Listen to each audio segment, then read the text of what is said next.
Comedy വേഷത്തിൽ. ചിത്രം ഡമാർ പടാർ. ഡമാർ പടാർ എന്ന തന്റെ ഏറ്റവും പുതിയ ചിത്രത്തിലൂടെയാണ് പൃഥ്വിരാജ് കോമഡി കഥാപാത്രമായി സ്ക്രീനിൽ എത്തുന്നത്.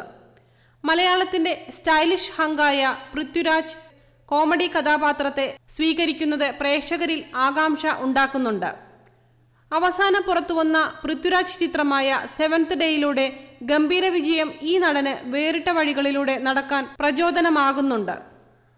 സോൾട്ട് ആൻഡ് പെപ്പർ, ഡാ തടിയ, ഇടുക്കി ഗോൾഡ് എന്നീ ചിത്രങ്ങൾക്ക് തിരക്കഥ എഴുതിയ ദിലീഷ് നായരാണ് ചിത്രം എഴുതുന്നതും സംവിധാനം ചെയ്യുന്നതും.